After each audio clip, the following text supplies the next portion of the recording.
Welkom bij Netgear en leuk dat je kijkt. In deze aflevering van Netgear Tips en Tricks gaan we het hebben over de zakelijke variant van de alom gerespecteerde Netgear Orbi mesh systemen, ook wel bekend onder de naam Orbi Pro. Dit keer is deze aflevering van Tips en Tricks op verzoek van mijn collega Liam. Liam is verantwoordelijk voor de Netgear social media kanalen en krijgt frequent de vraag waarom de Orbi Pro niet te beheren is met de Orbi app.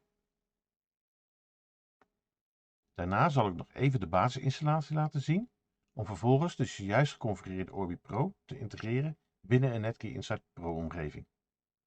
Een handige zakelijke toepassing voor een Orbi Pro systeem is om deze bij een werknemer te plaatsen, om zo bij hem thuis de zakelijke omgeving te isoleren van de privéomgeving, waardoor de zakelijke omgeving van de thuiswerker weer een stap veiliger te maken is. Laten we eens een stukje teruggaan in de tijd. We schrijven september 2016. De datum waar Netgear als eerste fabrikant een compleet en comfortabel mesh systeem op de markt introduceerde. Met een voor die tijd ongekend hoge performance vanwege het zogeheten backhaul concept. Ook uniek was dat we dit wifi systeem complementeerden met een app. Met als resultaat een zeer gebruikelijk systeem wat ons al snel een positie als marktleider opleverde. Ook voor de kleinzakelijke gebruiker ontging het bestaan van Orbi niet. En al snel zagen wij dat de Orbi-systemen ook voor zakelijke omgeving ingezet werden. We schrijven dan november 2017. Op die datum introduceerden we als eerste fabrikant een compleet en comfortabel mesh systeem, genaamd Orbi Pro. Het werd al snel geaccepteerd door de zakelijke resellers. Na verloop van tijd kwam er vanuit deze value-added resellers de opmerking over beheer. Ik moet iedere keer in en uitloggen als ik een andere account of een andere locatie moet gaan beheren. Kan dat niet beter? Om aan deze vraag te voldoen hebben we sinds februari 2018 de Orbi Pro routers geïntegreerd binnen Insight. Vanaf dat moment kunnen MSP's en VARs de Orbi systemen die ze onder contract in het veld hebben staan, kunnen monitoren, updaten en controleren. Ook bedrijven die zelf support in zijn, konden vanaf dat moment ook meerdere locaties voorzien van een Orbi Pro en deze monitoren. In de basis was het mogelijk om SSD's en wachtwoorden aan te passen. Verder waren er tijdens de introductie niet veel andere zaken mogelijk. Het grootste voordeel was dat er nu een basis was gelegd voor verdere ontwikkelingen met betrekking tot zakelijke functionaliteit en de Insight-ondersteuning. Dat uiteindelijk tot sterkere verbetering leidde voor zakelijke omgevingen. Een aantal van de belangrijkste ontwikkelingen staan afgebeeld in dit scherm. Maar wat betreft VLANs was er geen ondersteuning.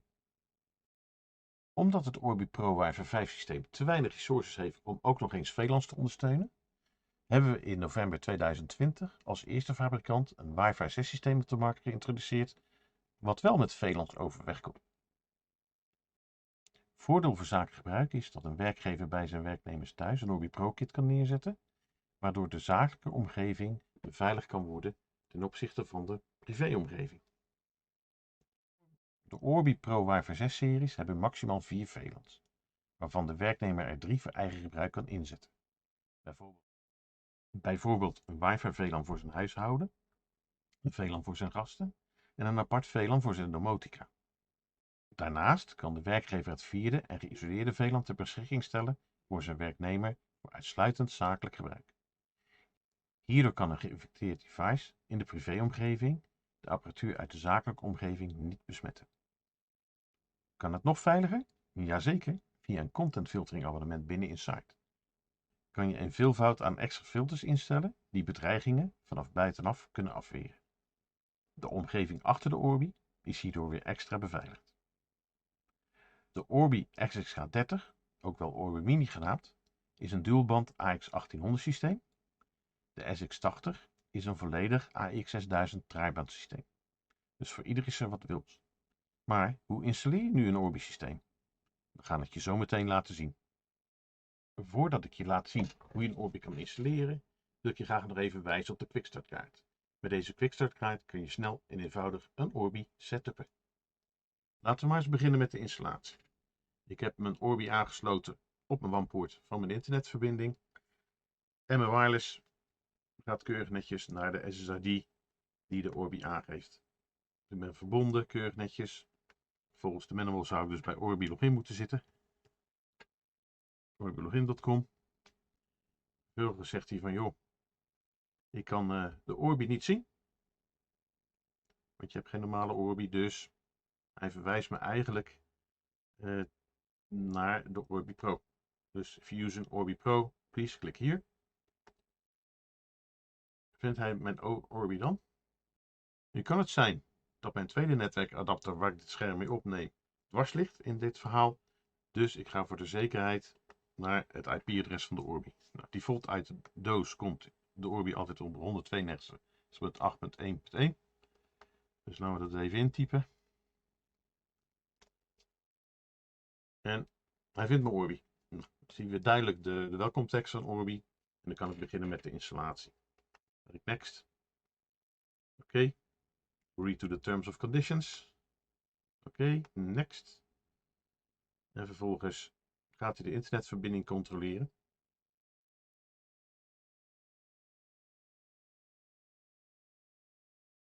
Oké.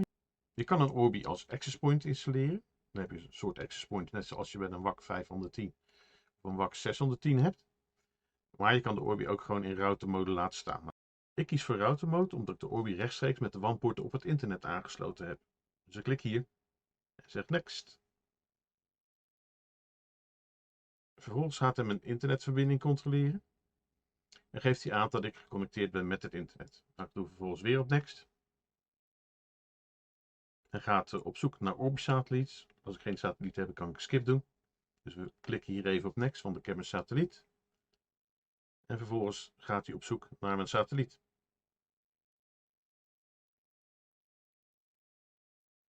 Ik zal de video even versnellen, want het duurt 2 tot 3 minuten.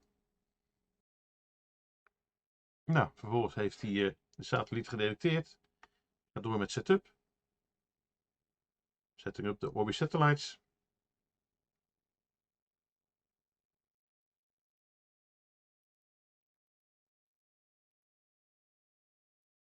Hij vraagt me eigenlijk om een wachtwoord, een nieuw wachtwoord te inzetten, dus dat ga ik doen.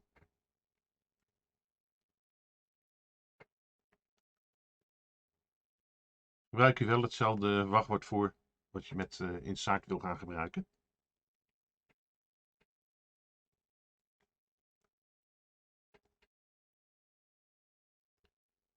Hierna krijgen we wat security vragen om, voor het geval je het wachtwoord vergeten bent, een recovery te kunnen doen van de Orbi zonder dat je alle instellingen opnieuw hoeft te doen. Oké, next. Oké. Nou, ik laat de default SSID er even op staan en ook het default wachtwoord. Ik druk vervolgens op next. En mijn configuratie is compleet. Ik zeg next. Vervolgens gaat de app automatisch op zoek naar nieuwe firmware. Klik ik weer op next. Dan moet ik opnieuw inloggen op mijn Orbi.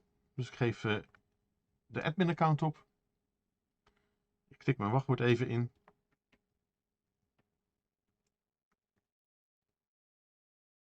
Inloggen. En vervolgens ben ik in het beheermenu van mijn Orbi. We zien alle Orbi devices enzovoorts. Dus de basisinstallatie van de Orbi is goed genoeg om hem te integreren binnen Insight. Nu we klaar zijn met de basisinstallatie van de Orbi Pro Mini, gaan we naar Insight.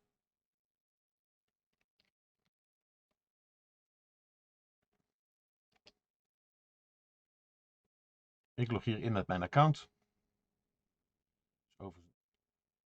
Ik selecteer het bedrijf waar ik de Orbi ga plaatsen, in dit geval Netgear. En vervolgens maak ik een nieuwe locatie aan. Hier geef ik de credentials op. Vanwege de lengte van de video ga ik even niet in op de details wat je hier invult, maar dat spreekt voor zichzelf. Inmiddels heb ik de nieuwe locatie aangemaakt. Ik klik even op deze locatie.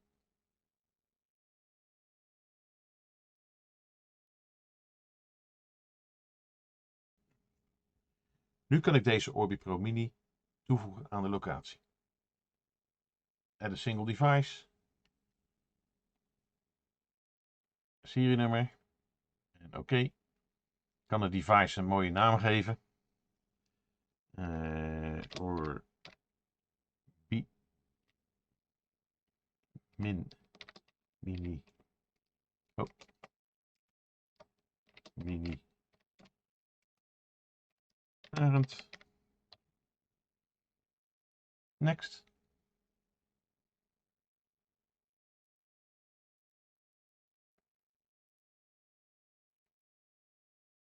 En nu is de Orbi geregistreerd en linkt aan mijn Pro-account.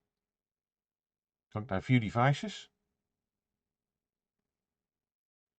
Er staat hier Waiting to Connect.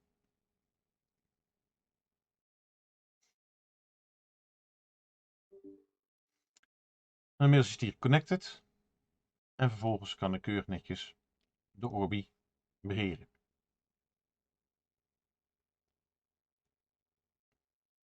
Schakelen we nu even over naar mijn mobiele telefoon.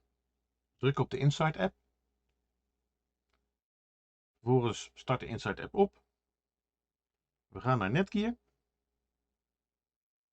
Oké, we schakelen even over naar de nieuwe aangemaakte remote locatie. Klik, Orbi Mini Arend. Nou, we zien hem keurig netjes staan.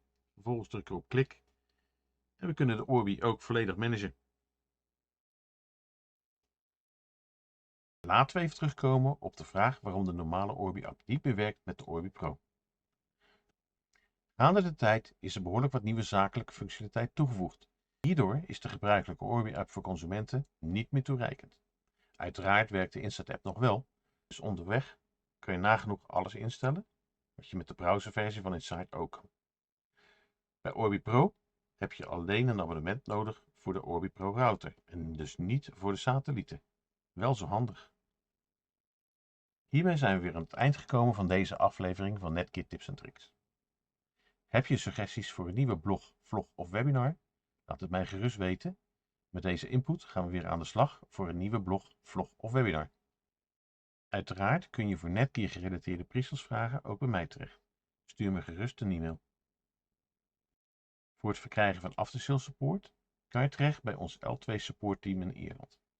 Hier zijn voldoende Nederlands en Franstalige after-sales support ingenieurs aanwezig om je verder op weg te helpen. Heb je commerciële vragen, dan kan je uiteraard terecht bij je vaste contactpersoon bij Netgear. Heb je deze niet, neem dan contact op met ons op via be of nl.rapidresponse@netgear.com.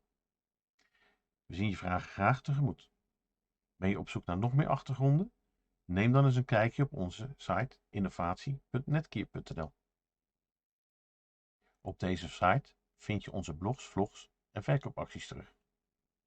Ook kan je aangekondigde webinars en de opname van voorgaande webinars terugvinden. Hiermee zijn we aan het eind gekomen van deze aflevering. Maar nog lang niet aan het eind van de nog veel te bespreken onderwerpen voor deze tips en tricks. Hou dus innovatie.netgear.nl in de gaten voor nieuws en andere zaken. Als je interesse hebt in nog meer van dit soort video's van Netgear, vergeet dan niet te abonneren op dit YouTube kanaal.